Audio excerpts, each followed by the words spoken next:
Sa Juan, Kapitulo 15. Yan. John chapter 15, 1 to 5.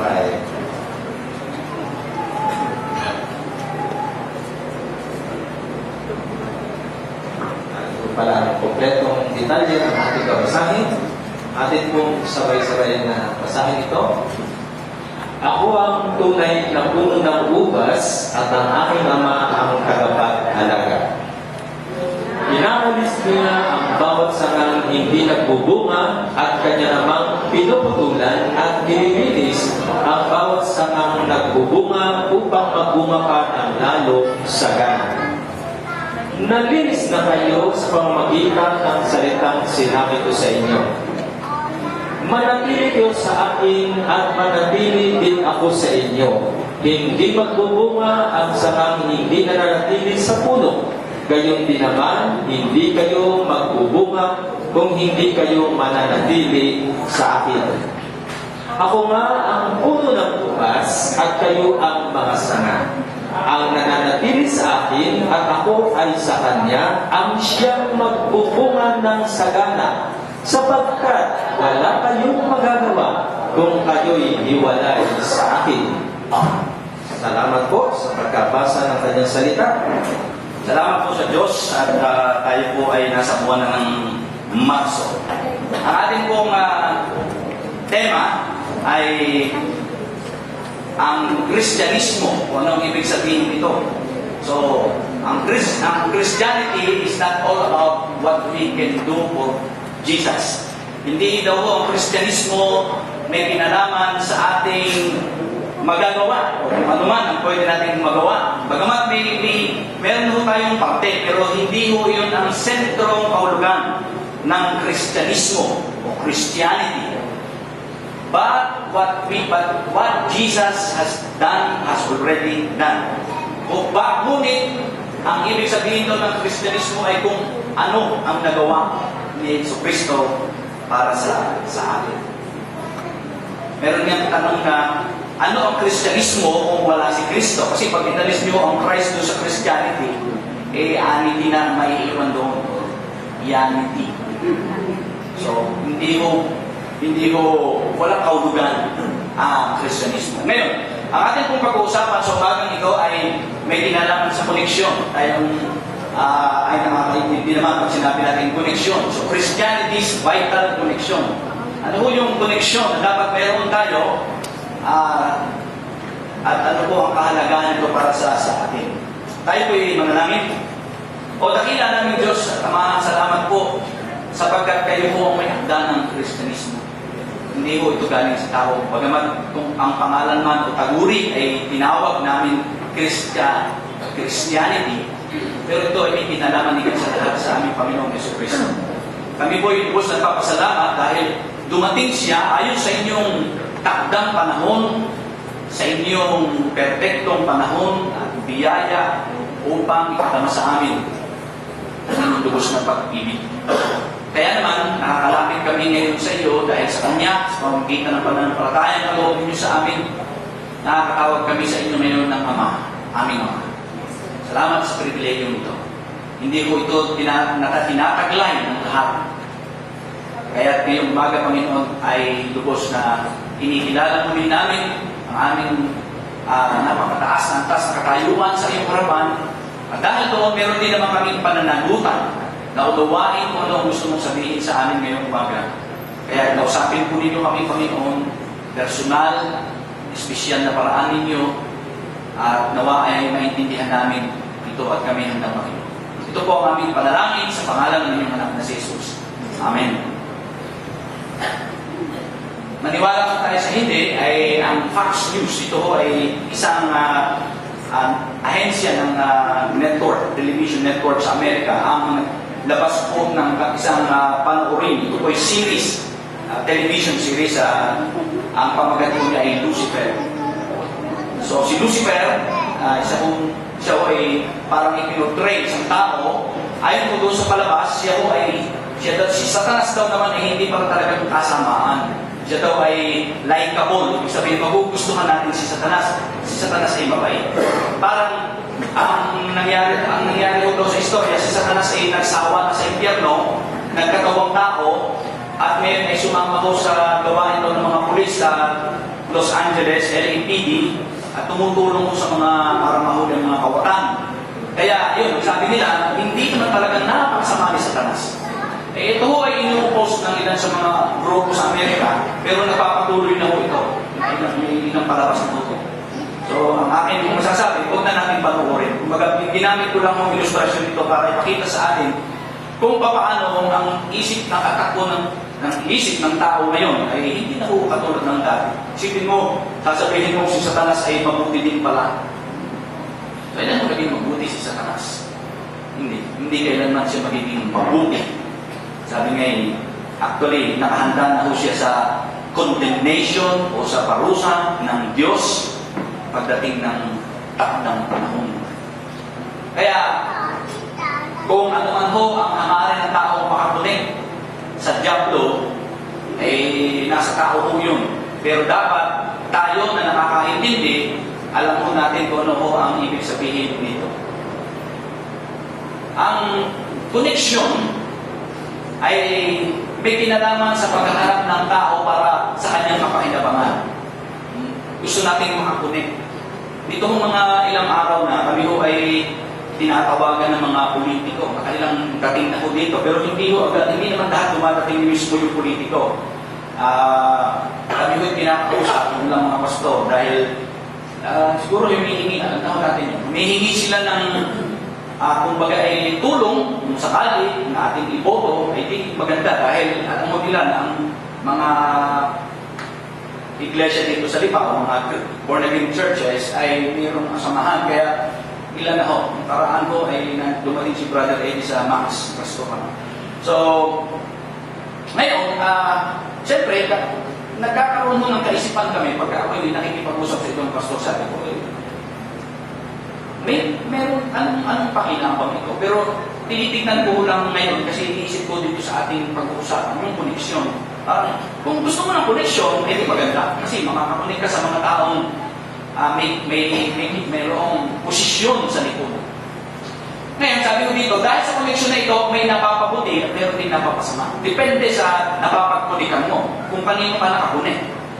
Kung nakakunik ka sa taong halimbawa ay gumagawa ng labag sa batas, ay siyempre yan po ay mapapahama ka. Kung mabuti naman, ay hindi may pakinabang, sabi nga.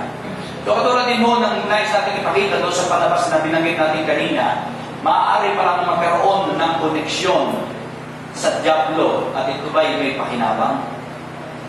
Kasi nga nagkatawang tao na at ginawa na ho ng tao. Tao na ho mismo ang gumawa nito sa paraan nila na para baga gusto sabihin na pwede pala tayong pumunik kay Lucifer. So, yan ho ang hindi dapat mangyari na gawin ng tao. So, atin pong makikita dito ho sa ating binasa na mayroong pinakamahalagang koneksyon. Ito yung dapat nating maunawaan. Nakikita mo yung ba yung nasa larawan? Yan ho yung ating binanggit sa binasa ni Pastor John. Yung puno ng ubas na pinapangitian at ang sabi ko ng Panginoong Hesus, siya ang puno ng ubas at ang aking ama ang tagapag-alaga. So yan ho yung vine, yan ho yung puno, kumbaga, kasi ang ubas ho, gumagapang ho yan hindi ho yan, bagamat binabanggit puno, pero siya ho ay gumagapang, kaya nilalagyan ho yan ng gapangan. So yan hong larawan na yan o ilustrasyon ang ginamit ng Panginoong Hesus kasi yan ho ay alam na alam ng mga Hudyo. Lumang tipan pa, bagong tipan, alam mo nila kasi yan ho ang kanilang isa sa pangunahin pinagmumuna ng kanilang inumin, yung katas ng ubas. Kaya alam na alam mo nila ito. Naganap po ang usapang ito, kung papansinin ninyo, pag binasa ho ninyo ang chapter 13 ng John, ito ho yung si Jesus ay nagpaalaala tungkol sa paglilingkod. Yung sabi, kung iniibig nyo isa't isa, kayo maglilingkod sa isa't isa. Ito ho ay may kinalaman doon sa paghuhugas ni Jesus ng paa ng mga nagal. Na kung saan minsan ay malapit na ho kasi ang mahal na araw, kumbaga yung kanyang paghahandog ng buhay. So, 13 and then 14, pinaalalahanan niya sila dahil mamamatay na siya. At sabi niya, huwag kayong mabalisa, huwag kayong magalumihanan, manalig kayo sa Diyos, manalig din kayo sa akin. Kasi binibigyan ng Panginoon ng paalaala ng mga alagad para huwag silang panghinaan ng loob. Ngayon, chapter 15, kasi pagdating mo ng chapter 14, doon sa huling talata, ang sabi ho ni Jesus dito ay, tumindig kayo, tayo na. Papunta ho sila sa Gethsemane, sa hardin ng Gethsemane, at habang marahil, ito ang sabi ng isang mga ngaral, naglalakad sila nakakita ko ng puno ng ubas at ginamit ni Jesus na object lesson. So, ako ang puno ng ubas. At ang aking ama ang tagapag-alaga nito. Ibig sabihin, yan mo, habang sila naglalakad patungong Gethsemane, sinasabi ni Jesus ang mga katagan ito. Ganun mo ang paraan ni Jesus ng pagtuturo. Ganun mo siya magbigay ng instruction at mag-demonstrate nung kanyang gustong sabihin sa mga alagad. So, sabi natin, bakit po ito ang pinakamahalagang koneksyon? Dahil ito po, sabi sa Juan 15:5, ako nga ang puno ng ubas, sabi ni Jesus, at kayo. So, kausap niya ang mga alagad, ang mga sanga. Ang nananatili sa akin at ako sa kanya, ang siyang nagbubunga ng sagana. Sapagkat wala kayong magagawa kung kayo'y hiwalay sa akin, sabi ni Jesus. Mga kapatid, kaya pala mahalagang connection yun kasi doon magkakaroon ng kahulugan kung bakit tayo buhay. Kasi kung hindi mo ito naiintindihan ng tao, kung kani-kanino tayo gusto kumunik, mga taong matataas sa syudad, at sa syudad, may mga kumbaga posisyon sa lipunan, wala namang masama. Kaya lang, hindi mo ito magdadala sa atin doon sa isang kapakipakinabang na kalagayang spiritual. Kung pag-uusapan mo natin dito ay ang ating pagnayan sa Diyos, which is the most important relationship na dapat meron ng tao. Kasi ito ay nababaliwala Ang tao, mas kumukunik siya sa kapwa-tao. Ang iniisip niya, mas okay na yun. Ang problema, pag namatay siya. Kaya kung titignan po natin, ang usapin po nito ay nagbibigay ng higit ng pansin o diin. Saan ba tayo talaga may koneksyon? Sabi ko, walang masama sa tao, magkaroon tayo ng koneksyon, pero ito ho ang pinakamabuting koneksyon.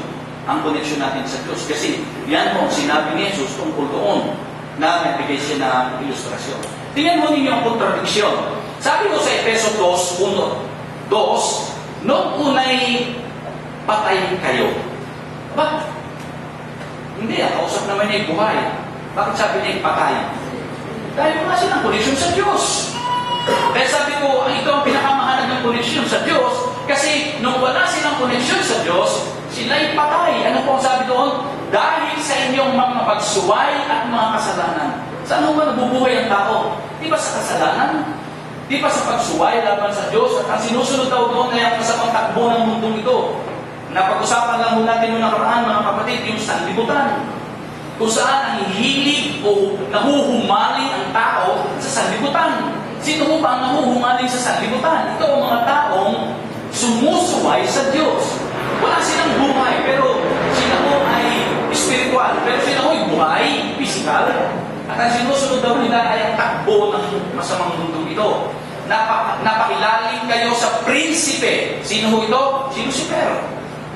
Kanino sila nakapailalim? Hindi sa Diyos. Kanino? Kay Lucifer. Prinsipe ng kasamaan. Mga espiritong naghahari sa mga taong ayaw pasakop sa Diyos. Sabi ng tao, hindi na pasakop na ako sa Diyos totoo bang alam mo yun? Ikaw ba may connection sa Kanya? I don't know, wala. Hindi na ho malinaw sa tao yun. So, akala ko ng tao, normal na normal ang kanyang buhay, na nangyayari lang ang lahat ng ito, na walang sabi na, walang sukat ikatakot, walang sukat ikadahilan na siya ay mag-alala. Pero, gaya mo ng ating sinasabi mga kapatid, kung wala pa ng koneksyon ang tao sa Diyos, ang sabi doon ay patay. At ang mangyayari ko doon, susundin niya ang gusto ng mundong ito, at sa bandang muli, siya may parurusahan ng Diyos sa walang hanggang kapamakan. Kaya kung hindi alam ito ng tao, hindi akala lang niya okay dito pero mapapahamak. Kaya siya nang bubusan. Ano po ang halaga ng ating koneksyon kay Kristo? Kasi yun po ang gusto natin tignan doon sa binasa natin. Meron ng tatlong bagay ulit.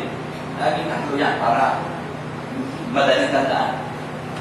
Una, ginawa tayo ng Diyos na may halaga. So meron tayong worth, meron tayong value. Pangalawa, binigyan tayo ni Jesus ng buhay. So, yung pagkakalikha, may buhay, pero alam natin nasira yung spiritual na buhay, pero may nadumuhuli yung possibility. At dito ho, dahil ang ulit ang pinag-uusapan mo natin dito ay bilang mga mananampalataya, binigyan tayo ulit ng Diyos ng pagkakataon ng buhay na ito. And then ang pangatlo, tayo ko'y hinugis para maging mabunga. Remember po ito, tatandaan ninyo, ang pinag-uusapan mo dito yung object lesson, yung ubas, yung puno. At yun ho ang gusto natin maalaala kung ano po ang ibig sabihin dito sa ating buhay. Ginawa tayo ng Diyos na mayroong halaga. God made us to be worthy. May mga tao po na ang tingin nila sa kanilang sarili, wala silang halaga. Dahil wala naman silang narating, o wala naman silang natapos sa pag-aaral, o wala silang may pagmamalaking kayamanan. So, ang tingin nila sa kanilang sarili, wala silang halaga. Kaya ang mindset po ng tao, nagsisikap ngayon para magkaroon ng halaga sa anong paraan? Kahit di magpapayaman, mag-aaral, kukunik sa mga taong matataas ang posisyon para pag nakita ka, kasama mo siya baka saan mo? Di sabi mo, meron ka ng value. Kasi biro mo, nakakunik ka sa matataas na tao. Pero, mga kapatid, yun po ang mindset ng tao. Ganun mo ang tao ng isip. Tayo, ganun. Normal yun sa ating pag-iisip. Kaya lang, ang value o halaga para natin, wala doon. Wala doon. Kung sa harap ng Diyos ang pag-uusapan, hindi ho yun ang halaga natin. Ang halaga ho natin ay doon tayo nagkakaroon ng, sabi nga ho ay, ng kahalagahan kung nasa tama tayong koneksyon sa Diyos. At binanggit ho ito sa ating pinag-aralan dahil ito ho ang gustong sabihin ni Jesus sa mga alagad. Kung papansinin niyo mga kapatid, sino ho ba ang mga alagad?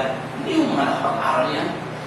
Kung meron ng ilan, meron. Pero sila yung mga simpleng tao. At sabi nga ni Apostol Pablo, pinili daw ng Diyos yung mga simple at walang may pagmamalaki. At ano ang plan ng Diyos? Ano ang purpose niya? Upang ipahiya daw yung mga nagmamalaki. Kasi nga ang tao, magmamalaki yan eh. Sasabihin niya, ito naman ako, ito na narating ko, ito na abot ko, ito na ako. Yun mo ang tao. Pero pagdating sa harap ng Diyos, ipapahiya sila. Hindi pala yun. At ang sabi, yung mga aba, yung mga tao na walang may pagmamalaki sa kanila kung anuman ang narating, hindi dahil yun ay sasabihin nila yun ang gagamitin nila para sa Diyos, kung anuman daw sila, ang pahalaga nila ay dahil mayroon silang koneksyon sa Diyos. Mayroon silang tamang relasyon sa Diyos.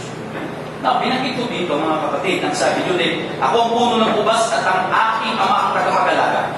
Ang tinutukoy ho ng Panginoong Hesus dito, puno ay siya at ang tagapag-alaga ay ang Diyos. Sa lumang tipan pa, kung makikita po ninyo sa Isaias Kapitulo 5, talatang 7, gusto kong basahin ito, ganito po ang sinasaad yan. Para at least meron po tayong background, bakit ko binabanggit ni Jesus ito, kasi alam ito ng mga Hudyo. Alam po nila ito. Hindi mo ito yung para sabihin, anong sinasabi ng Jesus tungkol sa puno? Ito po ang sabi sa Isaiah chapter 5 verse 7. Ang ubasan ito ay ang bayan Israel.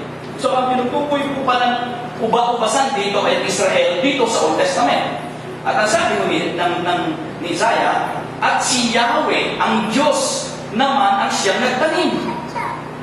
Ang mga Hudyong kanyang inaruga ang mga puno ng ubas. At ang kanyang hinihintay na ito'y gumawa ng mabuti, ngunit naging mamamatay tao, inaasahang magpapaira ng katarungan, ngunit panay pang-api ang ginawa. Now, ano po ang nais natin tingnan doon? Ganito, may mga tao na nakakakita ng, okay, tayo ay may connection sa Diyos dahil sila ay Hudyo. Subalit, ang nangyari po, na ipagmamalaki lang nila yung kanilang pagiging Hudyo dahil doon po pinadaan ng Diyos ang kanyang tipan sa tao nung dumating ang Panginoong Jesucristo. Pero wala po ang tunay na koneksyon na gaya ng binabanggit ni Jesus dito. Oo, Hudyo sila, pero wala po silang kaugnayan sa Diyos dahil wala silang kaugnayan kay Jesus. Mga kapatid, marami ho religyoso ay ganyan. Nagsasabi sila ako na may religyoso ako, may koneksyon sa Diyos. Pero wala ko yung katotohanan. At tayo din ng mga mananampalataya ay mayroon din ho yung dapat na sabi nga ay paalala sa atin. Huwag tayong kampante na isipin na tayo may koneksyon na sa Diyos, kaya hindi naman natin talagang tiyak kung ano ba ho ang kalagayan ng totoong koneksyon sa Diyos. Pinaunawa ni Jesus sa kanyang mga halaga ng paggawa ng Diyos para sa kanilang kalagayan. Mga kapatid, ang mga taong ito ay tinipon ng Diyos ang Israel, tapos ginawa niyang siya'y bayan niya, at ayun mo ang kanyang sabi, simula nang itatag niya ang bansang Israel. Ngayon, mapapansin niyo, yung relasyon ng Israel at ng Iglesia, hindi ito hindi ito ang Israel, hindi tayo ang Israel. Ibig sabihin, iba ho yung Israel na bayan, iba naman tayo. Ano po ang gusto mong sabihin ni Jesus nung tungkol doon sa kanilang kalagayan sa paggawa ng Diyos? Tingnan niyo po sa Juan 6. Juan Kapitulo 6. Ito po ang sabi ng salita ng Diyos. Sa talata pong 36 at saka 37. Ngunit sinabi ko sa inyo, si Jesus huli nagsasalita. Nakita na ninyo ako, gayon may hindi kayo nanalig sa akin. Ang binabanggit niya huli dito, ito yung mga Hudyo. Ito yung mga religious leaders na sumusunod sa Kanya. So hindi ho porque religyoso, may koneksyon sa Diyos. Yun ho ang gusto natin sabihin. Hindi rin porque nagsasabing sila yung mananampalataya, may koneksyon sa Diyos. Ito ang gusto natin sabihin. Talatang 37, lalapit sa akin ang lahat ng ibinibigay sa akin ng Ama, at hindi ko itataboy ang sino mang lumalapit sa akin. Lalapit sa akin ang inilalapit sa akin ng Ama, at hindi ko itataboy ang sino mang lumalapit sa akin. And then talatang 44 at 45, ano po ang sinasabi doon? Walang makakalapit sa akin malibang dalhin siya ng Amang nagsugo sa akin. So hindi makakalapit ang tao sa Panginoong Jesus maliban si Jesus ang maglapit sa Kanya. Marino po yun. Si Jesus po nagsasabi nito. And then verse 46, hindi ito nangangahulugang may nakakita na sa Ama. Yaong nagmula sa Ama, si Jesus ito, nagmula sa Ama. Sino pa nagmula sa Ama? Si Jesus. Ang sabi, ang tanging nakakita sa Ama. Ang sinasabi ni Jesus dito ay yung kanyang nalaman sa kalooban ng Ama na yung palang koneksyon ng mga tao ngayon sa Kanya ay gawa ng Diyos. Hindi pala nila yung gawa. Kaya iisip natin, paano tayo magkakaroon ng koneksyon? Gusto din ba natin magkakoneksyon? Hindi kung ang Diyos din pala may kalooban yan. Ayun yung sabi. Ang Diyos ang naglalapit ng tao sa Kanyang anak at hindi daw itataboy ni Jesus ang ilalapit ng Diyos. Pinipilit ng tao maging mahalaga sa paningin ng iba, ngunit ang tunay nating halaga ay nasa tama nating koneksyon sa Diyos. Pansinin niyo po ang chapter 1. Verses 10 to 13. Nasa sanlibutan na po ang salita. Siya po ang verbo, siya po ang karunungan ng Diyos. At ang sabi sa verse 14, nagkatawang tao ang salita. Persona ho ang tinutukoy dito, si Jesus ho ito. Hindi mo ito yung salitang katulad na sinasabi ko, bagamat yun ho yung salitang may kinalaman doon, wisdom from God. Siya si Jesus. At ang sabi dito, nagkatawang tao. Hindi ho siya salita na para magsalita pa lang siya noon. Si Jesus yung nag-i-exist na as the Son of God. Ngayon, ang sabi ko dito, makikita natin nasa sanlibutan na raw siya, nilikha ang sanlibutan sa pamamagitan niya, ngunit hindi siya pinilala ng sanlibutan. Okay? Ano ho ang koneksyon na hinahanap ng tao? Hindi yung koneksyon nila sa Diyos, kasi dumating na si Kristo, ay hindi nila kilala. Hindi nila alam. Abay, dumating na pala si Jesus eh. Hindi pala nila ito alam. So, wala silang koneksyon sa Diyos. Tingnan niyo po ang sinasabi sa mga sumunod na talata. Hindi siya tinanggap ng kanyang mga kababayan. Hudyo ang tinutukoy dito. Hudyo ulit. Dumating siya sa Israel, hindi siya tinanggap. Di ibig sabihin, hindi nakikita ng tao ang kahalagahan ni Jesus para makakulit sa Diyos. And then verse 12, ngunit ang lahat ng tumanggap, ay ito yung ginagamit natin, tanggapin mo, tanggapin mo. Ngunit ang lahat ng tumanggap, ang tinutukoy mo dito, hindi yung tanggapin mo, kundi yung pag-recognize mo na si Jesus ang anak ng Diyos at tagapagligtas. Hindi yung tanggap, hindi yung tinatanggap na ito kasi ay recognition, acknowledgement, acceptance na si Kristo ay siya yung anak ng Diyos na pinadala ng Ama tagapagligtas. Hindi lang yung tinatanggap na parang sa bahay na pinapapasok. Hindi yung ganun ang larawan nito. Recognition, pagkilala. And by the way, tingnan po ninyo ang verse 13. Kasi napakahalaga ng connection ng verse 12 sa 13. Kasi ang binigyan daw ng karapatan ng Diyos ay yung mga tumanggap at sumampalataya. Sino ito? Verse 13. Sila may naging anak ng Diyos hindi dahil sinilang sila ayon sa kalikasan ni sa pita ng laman o sa kagagawan ng tao. Hindi pala sila tumanggap sa Diyos o sumampalataya sa Diyos dahil sa kanilang sariling kagagawan. Look at verse 13, last part. Ang pagiging anak nila buhat sa Diyos. Pakalinaw. Hindi tayo kailangan mag-isip na, okay, tayo ay kagagawan pala ng tao yan. Kaya tayo pala ay dapat magpumahog. Teka muna, tama tayo lumapit, pero ang sabi ko dito, ang kanilang pagiging anak ay hindi kagagawan ng tao nila, ito ay gawa ng Diyos.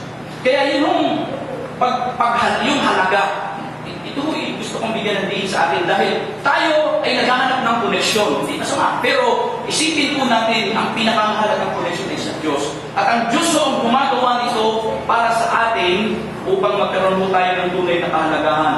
Bakit? Dahil tayo ay magiging anak ng Diyos. At dahil yun sa pamamagitan ni Yesu Kristo, ngayon tayo ay magkakaroon ng value o worth. Sabihin ay, ang ating buhay ngayon ay kahit na tayo ay mapahamak o mamatay dito sa mundo, meron tayong katiyakan ng isang buhay na walang katulad.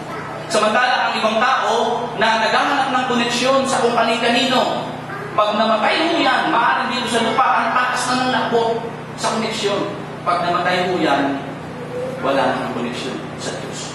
Kapahamakan na ho ang nagiging tayo. Kaya mga kapatid, isipin natin mabuti ito kasi yan ho ang gustong ipaalaala sa atin tungkol sa bagay na yan.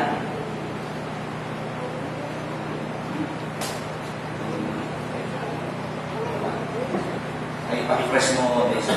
Wala. Ayun. No true connection. Ito ho ang mga, tingnan niyo ho ang mga Pariseo, mga Jewish religious leaders. Ganyan ho ang kanilang dating. Yan ho. Yan ho. Ito ho yung mga tao, ito ho yung mga abang tao na dating nila parang naghahanap sila, parang sila uhaw, sila nag-iisip, paano ba tayo? Pero tingnan niyo itong mga religious leaders. Kilala na nila si Jesus. Pero tingnan niyo ang dating. Ang dating nila, parang sinasabi nila na, well, okay na kami. As far as our connection with God is concerned, we're okay. Marami yung Kristiyano ang ganyan. Tayo. As far as our connection with the Lord, we are okay. Kaya, okay. Baka para tayong mga Pariseo. Kasi hindi mo natin pwedeng ihiwalayan natin sarili at magmalaki tayo sabihin natin, hindi ako katulad ng mga Pariseo. Eh pag sinabi mo natin kayo, delikado na tayo. Kasi nagmamalaki na rin tayo. Dapat nga yung mga ganitong tao ay na nakikita nila kaunawaan ang kanilang kalagayan. Kaya kahit sa loob ng simbahan o ng church, may ganyang mga tao. Yan po yung mga taong wala namang ibang nakikita kundi ang mali ng iba. Yan po yung parang mga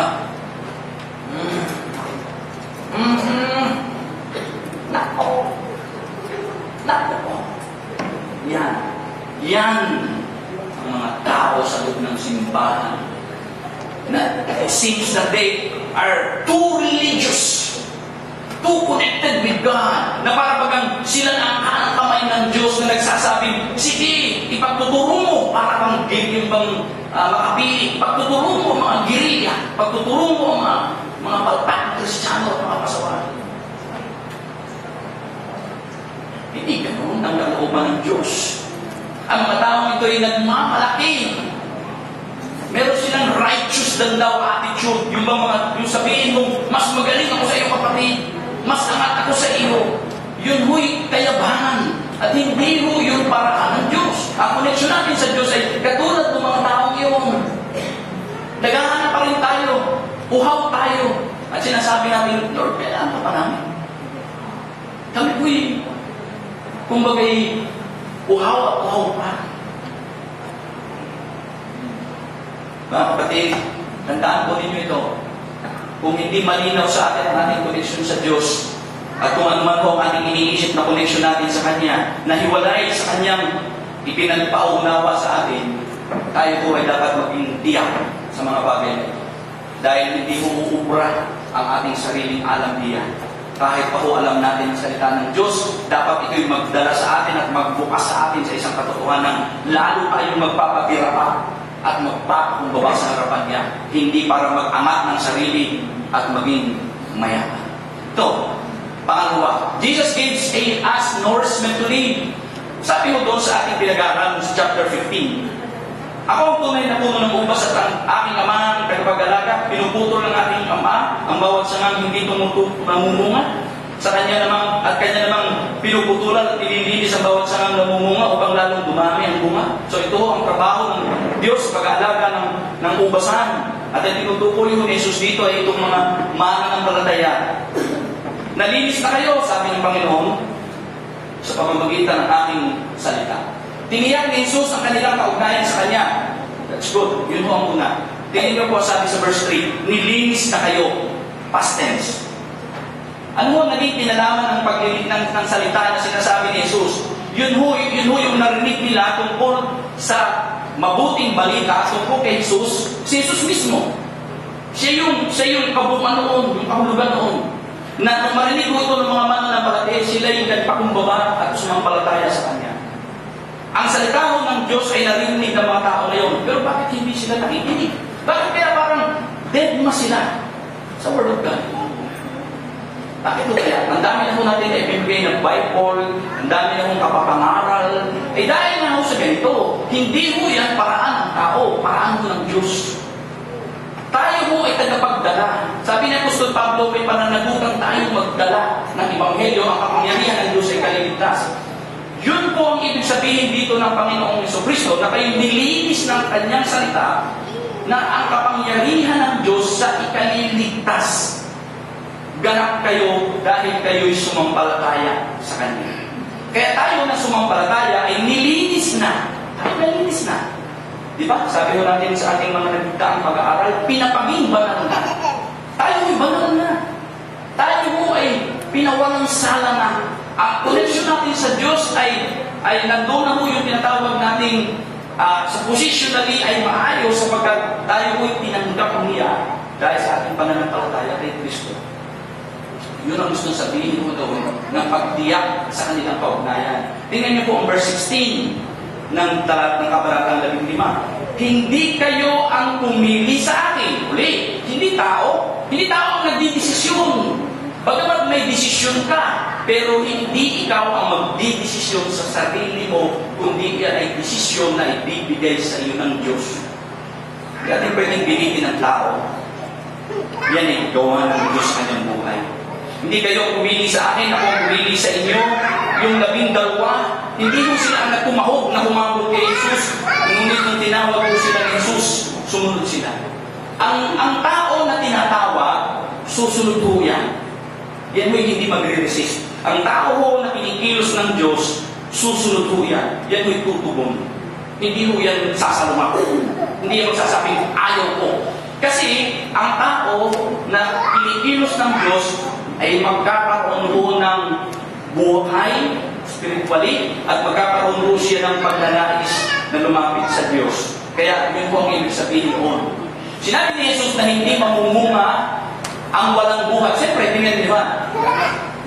naturally, kapag ang puno ay ang sanga ay pinutol nyo sa puno, hindi na ho yan mamamatay ho yan, matutuyo. Yung puno na nakatanim sa lupa, yan po ang may buhay, may nourishment. Kasi umukuha ho yan ng kanyang sustansya sa ugat, sa pamamagitan ng ugat, sa lupa.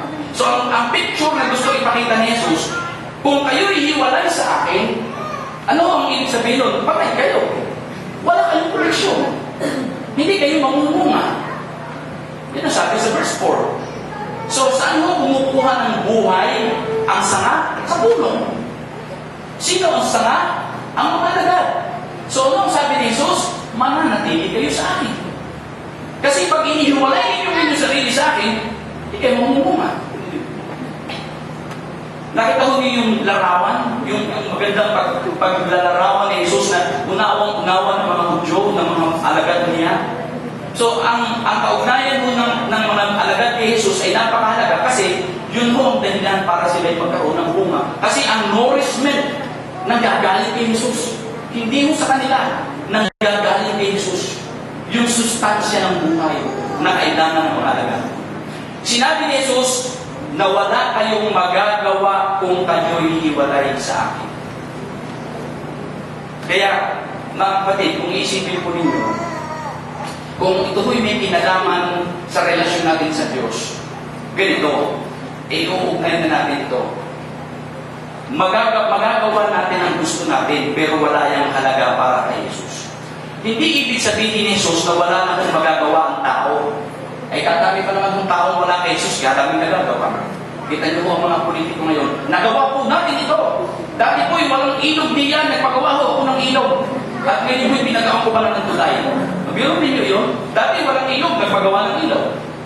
Kasi kailangan mapagawa ng tulay. Dati wala akong dagat diyan, ngayon dagat na.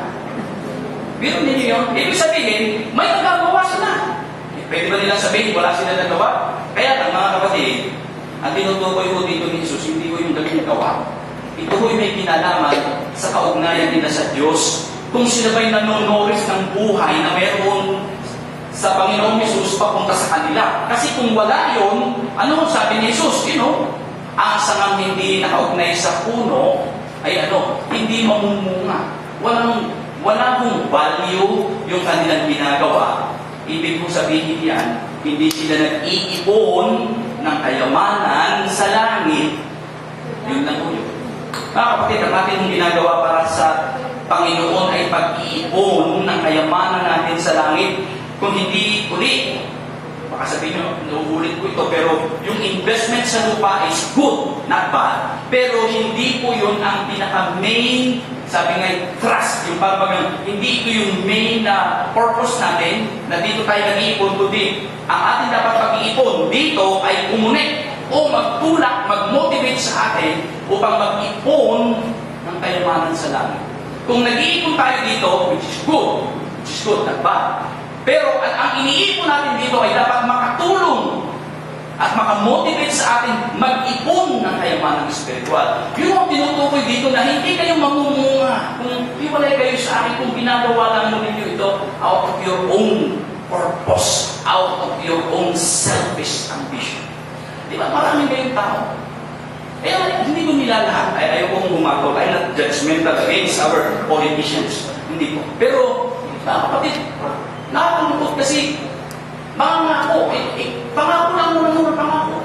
Natatapos ang panahon, walang nangyari. Kaya yun gusto natin sabihin, may nagawa, pero anong naging value yun? Wala kasi yun ay para sa sarili. So, kung ginagawa ko ng mga tao, parang ito ay ginagawa lang para magkaroon ng halaga ang kanilang sarili sa tingin nila, pero sa Diyos wala akong halaga yun. Ang gusto sabihin dito ni Jesus ay, ang pamumuna ninyo ay bunga na nagmumula sa nourishment, yung buhay na galing sa akin, sabi ni Jesus, at dahil kayo buhay dahil sa akin, magbubunga kayo. Yun po ang halaga. At yung bungang yun po ang nagiging valuable, o sabihin natin, worthy sa harapan ng Panginoon. Okay? Christianity without Christ. Sabi ko noong natin kanina. Meron nung isang kwento, meron nung isang beggar pulubi. Nasa labas ko siya ng simbahan. Nagkataon daw, ito po kwento lang. Si Jesus po inaroon, kinausap niya yung pulubi. Sabi ko nung Panginoong Jesus, ba't ayaw mong pumasok? Ang sabi ko nung pulubi yun, ayaw nila akong papasukin. Sabi, ngunit sinabi din naman ni Jesus, maging ako'y wala sa loob nila. Mga kapatid, we can be a church. Yes, we can be a church. Lipa, New Hope Church Ministries International, but Jesus is not here. Yes, we can be like that. Hindi natin pwedeng sabihin na porque tayo po na din church, nandito ang Panginoon. It depends. It depends. Kaya yung kwento nga nung nakita ko, sabi ko, okay na. Sabi ng pulubi, ayaw nila ako papasukin. Sabi ni Jesus, maging ako, wala sa loob nila.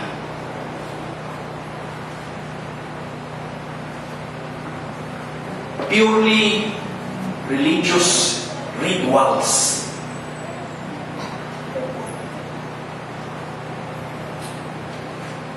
Yun po ang dapat natin tingnan. Baka ho tayo Kristyanismong walang Kristo. Ngayon, kung tiyak naman natin si Kristo yung nasa atin, meron hong mahalagang paalaala. Kung si Kristo yung tiyak natin nasa atin, may mahalagang paalaala. Ano? We are designed to be fruitful. We are designed to be fruitful. Tayo'y hinugis, inanyuan na magbunga. Mga kapatid, anong ginagawa ninyo sa inyong mga halaman na hindi namumunga? Halimbawa, nakita nyo, puno ng mangga. Sabi ko, ba't hindi namumunga? Ang karaniwan nung nakakausap ko, sinasabi, lalaki. Bakit kaya? Bakit? Kung sino man mo dito yung nag-aaral kung sa halaman, maaaring alamin nyo yung kaulugan nun. Kasi pag lalaki, hindi daw, parang kung saan, hindi mag-aanak. Hindi mamumunga. So lahat pa lang ng punong namumunga ay babae. Yun natin lang. Pero yun ang narinig ko eh. O kaya, hindi ho ayos siguro yung kanyang kalagayan bilang puno. Maaaring healthy, pero bakit nga mayabong pero walang bunga? Meron na ho nakita mga puno ngayon, pero walang hindi namumunga. Meron na bulaklak, pero hindi natuloy. So, something is wrong. May problema ho sa puno. Kaya ho, ang requirement sa atin bilang tao, ito ho ay may tugnayan uli sa pinag-uusapan natin. Ako ang puno, sabi ni Jesus, siya, kayo ang bunga. Tayo ang bunga. Tayo ang sanga. Tayo ang sanga. So tayo ho'y dinisign para maging fruitful. Ito, ang layunin ng ating kaugnayan kay Jesus ay para mamunga. Talatang 5. Yun na po yung binasa rin natin. Ako ang puno, kayo ang sanga. Kung nananatili kayo sa akin, ako sa inyo, ang sabi ng Panginoon, mamumunga kayo ng sagana. So wala namang problema doon. Yun po yung koneksyon. Yun po yung kaugnayan. Yun yung sinasabi natin, abiding o fellowship. Meron tayo sa Kanya. Pero in contrast sa verse 6, sabi mo sa verse 6 naman, ito yung parang nakakabahala ito, pero bigyan natin ng linaw yan. Sabi, ang hindi nananatili sa akin ay itatapon at patutuyo gaya ng sanga. Ang gayong mga sanga ay titipunin at susunugin. Nung una ko ito tinitignan, may nagtanong sa akin, Pastor, sabi, nawawala bang kaligtasan? Kasi tingin mo verse 7. Verse 6 pa. Ang hindi nananatili sa akin ay tatapon at matutuyo gaya ng sanga. Ang gayong mga sanga ay titipunin at susunugin. Saan mo ang picture na nakikita nyo dito? Ang hindi daw ang hindi namumunga o nanatili ay matutuyo, itatapon at susunugin. Parang larawan ng kaparusahan. Parang larawan ng impyerno. So kung hindi ka pala namumunga, puputulin ka at itatapon ka. At ibig sabihin noon, kung ito'y mananampalataya at hindi ka namumunga, may problema ka. Ano ibig sabihin ito? Hindi natin dinig. Kasi kabalitan. Ang tungkulin natin ay manatili to abide. Ito yung true fellowship. Verse 4. Ibig sabihin mo doon ni Jesus ganito. Kasi sabi niya, manatili kayo sa akin at mananatili ako sa inyo. Hindi ko pinag-uusapan dito na gusto sabihin ni Jesus ay yung pananatili ng mga alagad na sila dapat ay nananampalataya kay Jesus, kasi once na sila yung gumawa ng kasalanan at sila'y tumalikod kay Jesus, wala na silang pag-asa. Hindi mo yun ang tinutukoy dito ni Jesus.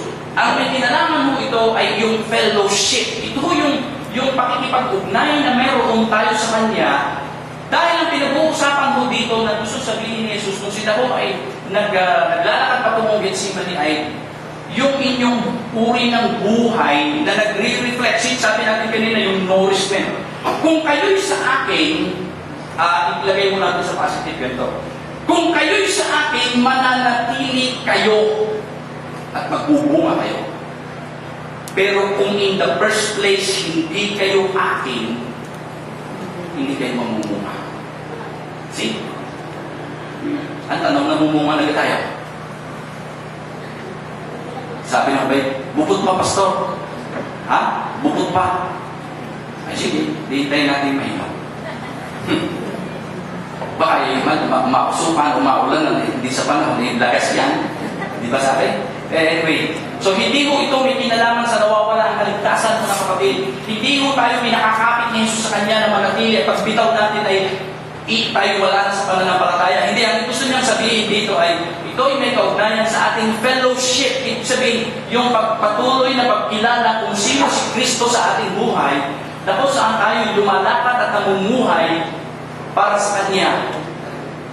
Kasi alam na ho ng Panginoon kung sino ang Kanya. Inilapit na ho ng Ama sa kay Jesus ang Kanya. So hindi na ho pwedeng mawala yun. Wala makapaghihiwalay sa pag-ibig ng Diyos sa atin. Wala makakaagaw sa ating mga kamay. So malinaw na ho yun. Hindi natin katatakutan yung tayo mawawala sa kaligtasan. Ang kahulugan ho nito ay may kinalaman sa uri ng buhay na ginagawa natin na magbibigay ng linaw kung talagang tayo sa Kanya o hindi. Yun ang importante. Hindi ko yung tayo tataka na, baka mawala ang kaligtasan. Hindi. Hindi ko mawala yan. Kung totoo ka, mananatili ka at magbubunga ka. Kaya tingnan nyo itong sa ipinaliliwanag natin sa sunod na ito.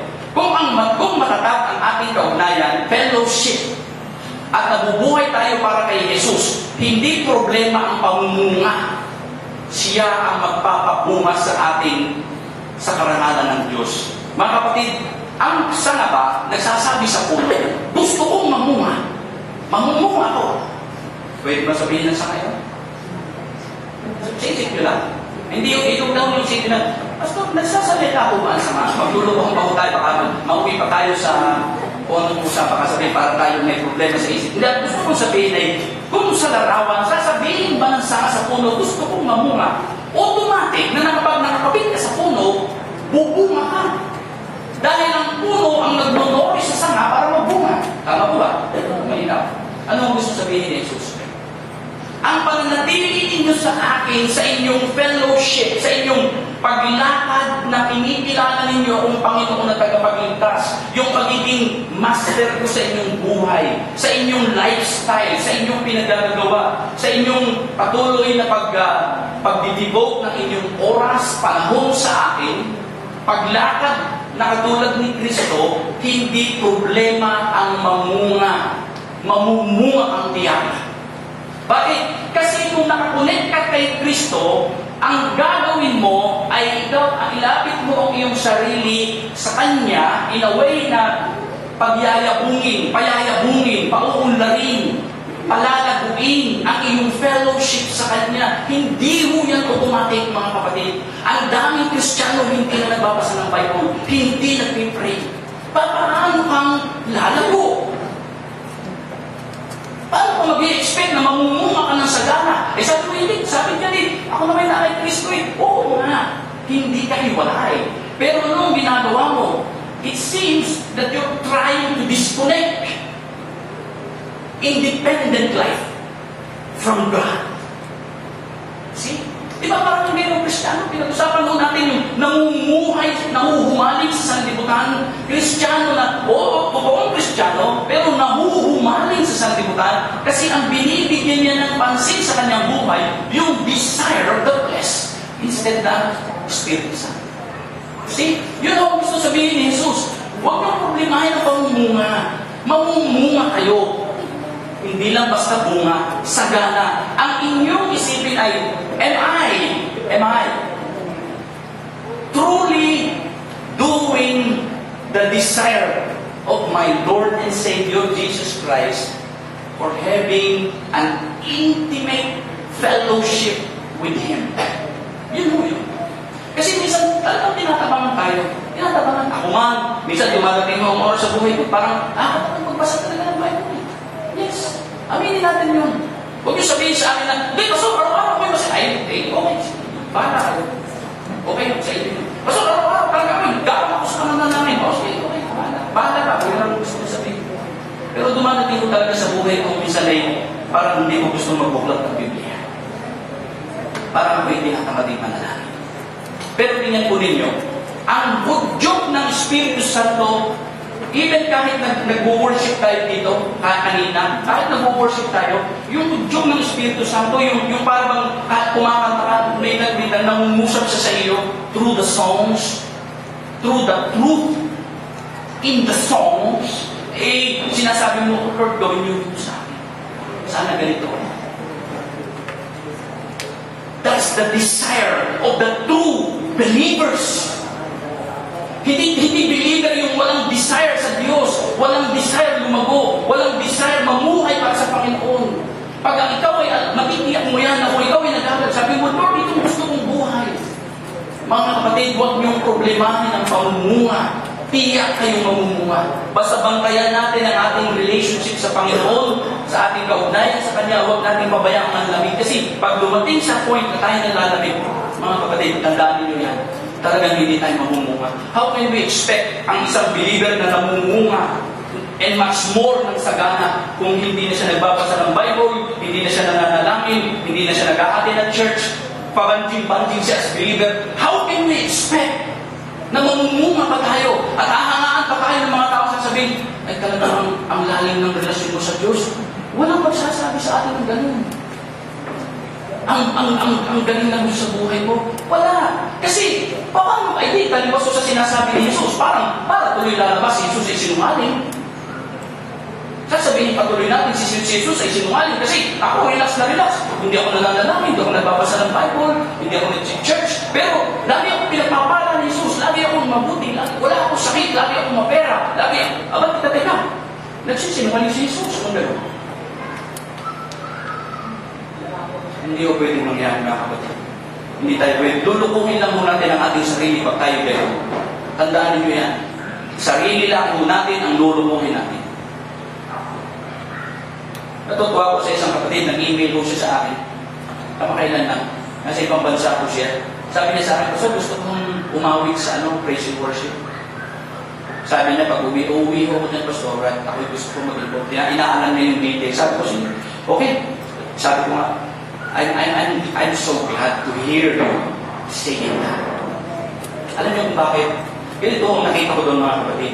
Kahit malayo siya, dahil siya'y mananampalataya, ang desire niya sa Diyos hindi nawawala. Kahit na siya'y wala na sa fellowship, ng kanyang pamilya o ng kanyang natin, pero dahil siya'y nasa pamilya ng Diyos doon, ang desire niya ay nandoon.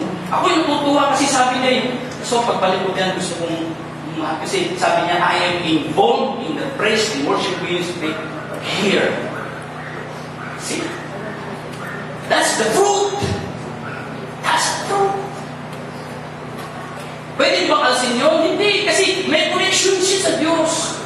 Hindi niyo yung pwedeng harangin, hindi niyo pwedeng sabihin, hindi ka pwede, hindi. Lalabas at lalabas yan. Pero pagka nabalitaan natin naglaho na, ay hindi naman ako humahatol, pero doon ako pwede kong sabi, baka walang koneksyon. At ang sabi, ang hukumang yan niya, hindi magiging karangalan ng Diyos. Again, hindi magiging karangalan ng Diyos ang sariling bunga. Yung kayabangan, yung pagsasabi natin, ay, ang dami nila nagawa, ay, kita niyo naman ang mga pagkagawa ko dyan. Mga kapatid, pag ganyan ang ating gagawin, hindi ko yan magiging karangalan ng Diyos. Karangalan natin. At ang sabi ko ni Jesus dyan, tinanggap na niyo ang inyong gabi, wala na tayong tatanggapin sa Kanya. Ang ibig sabihin ni Jesus dito, ang pamumunga ay magiging automatic sa atin kung tayo ay lumalalim na ang fellowship sa Panginoong Jesucristo at sabi magiging karangalan niya ng Diyos. Hindi ninyo ako pinili, ako ang pumili sa inyo. Pinili ko kayo upang kayo'y magbunga. See, tingnan nyo. Pinili ko kayo upang kayo'y magbunga at manatili ang inyong bunga upang anumang hingin ninyo sa Ama sa aking pangalan ay ibibigay ko. See, mga kapatid, yan ang isang napakahalagang kaugnayan sa ating prayer life. We ask God what is according to His will. Hindi tayo humihingi ng kung ano-ano. Dahil malapit tayo sa Diyos, sa Panginoong Jesucristo, hindi tayo humihingi sa Diyos ng kung ano-ano. Ang hihingi natin ay yung bunga ng ating pananatili sa Kanya dahil sa ating fellowship. At ang sabi ko ng Panginoon, ito ang Kanyang pangako, ano man ang hihingi niyo sa Ama, sa aking pangalan, ibibigay. Why? You are asking according to His will. Ang taong namumunga at lumalago, pag humingi yan sa Diyos, ibinibigay. Bakit? Kasi hindi yan humihingi nang hindi ayon sa kanyang kalooban. Kasi alam niya ang pulso ng Diyos. Eh tayo, dahil natin hinihingi. Kung ano humihingi? Hindi masamang hindi humingi. Dahil sabi naman ng Panginoon, humingi kayo. Ay ano ba ang ating hinihingi? Ay humihingi tayo, pero ano yung sabi sa Santiago? Para sa inyong sariling kalayuan. Mali ang motibo. Pero ang tao parang inilalapit ang kanyang sarili sa Diyos. That is God's requirement, by the way. Sa fellowship, ay hihingi according to His will at magpupunga. Are we connected to Jesus as true disciples? Are we connected? Mga kapatid, ang meaning mo ng word na disciple, matetes. Ibig sabihin daw niyan muna nakaintindi. Okay? Nakaunawa, nakaalam. Pero much more, meron po doong meron pong involved na commitment. Ang matetes o ang true disciple na ng Panginoong Jesucristo ay hindi lang nakaalam, pero meron po siyang commitment to walk. Yan o. Commitment to walk like Jesus, like His Lord and Savior. Yun mo ang disciple. Kaya, huwag kayong magtaka na minsan sa church, sa nile-lecture po natin sa Bible School, sa church, ang dami kong converts. Maraming converts. Maraming tumanggap lang. Pero hindi disciple. Ang disciple, matetes.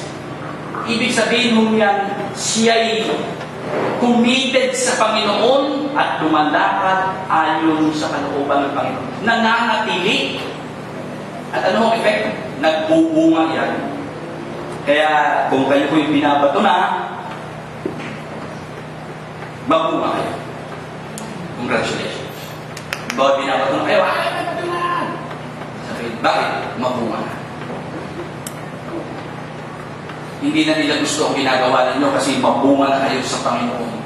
So kung kayo lumalakad bilang disipulo ng Panginoon, tayo, mga kapatid, at tayo namumunga na, tandaan nyo ito, may mga taong gusto tayo makasama. Marami. May yung mga yung gusto makasama tayo, yan yung mga lumalago din, yan yung gustong mamunga. Yung mga taong na gustong mamunga, ang hahanapin niya yung mga taong talaga namumunga kasi ba't kasasama doon sa mga hindi namumunga? Kukunan pa ng bunga niya. Eh, bukod ba eh? Hindi. Ibig ko sabihin, siyempre yun ang desire mo. Sumama ka sa mga namumunga. Pero ang pagkakaroon tayo galit sa mga namumunga, ay isang problema na. Una, ayaw niyang mamunga siguro, at pakikihingi na lang ang sasabihin niya, aray, akin na rin. Aray, bunga mo, akin na rin. Which is, hindi ko yun. Kasi ang makikita ko dapat ng Diyos sa atin ay bunga natin. So mga kapatid, are we connected? Are we connected? Kung tayo connected, kung tayo mga problema, sumunod lang tayo sa Panginoon, mamumunga tayo. Mamumunga tayo. Tayo po'y manalangin. Panginoong Diyos, makapangyarihan sa lahat, salamat sa inyong mga salita. Tunay kami mga tinawag ninyo, ay hindi nyo lang tinawag para basta maging masaya. Basta maglulundag at sabihin kami ay may connection na sa inyo. Ang buhay po namin ay masalimuot sapagkat may pakikipagbaka. Subalit, salamat. Sapagkat kapalit noon, nakikita namin ang aming pananatili sa inyo habang mayroong mga pasakit at hirap ng pakikipag-ugnay sa inyo. Ito naman ay nagdudulot po Diyos sa amin ng bunga. Masaganang bunga. Salamat sapagkat kayo ho ang nagpapabunga sa amin dahil sa aming connection sa inyo sa pamamagitan ni Jesus.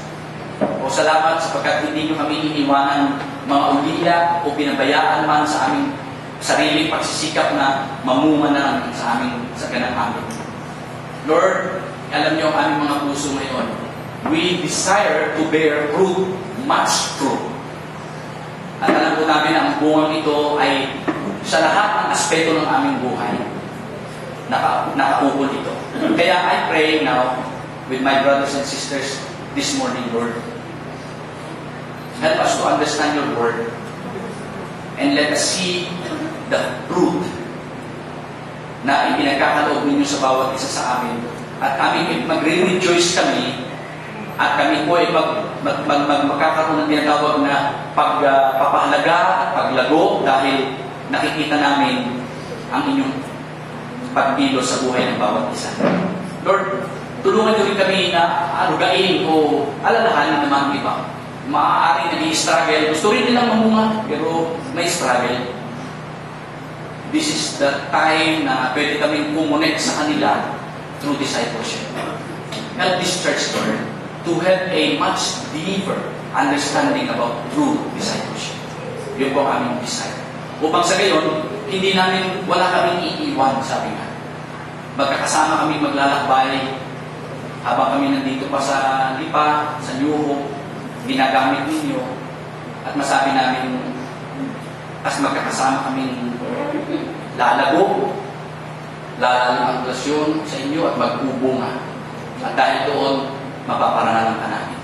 Lord, wala kaming duda na kayo gumagawa sa aming kalagitnaan. Alam namin na dito ka sa aming kalagitnaan. Your presence is here. Hindi namin pinagdududahan yun. Dahil nakikita naman namin ang effect noon sa buhay ng bawat isa sa amin. Kaya nagpapasalamat kami ng lubos. Salamat sa iyong pag-ibig.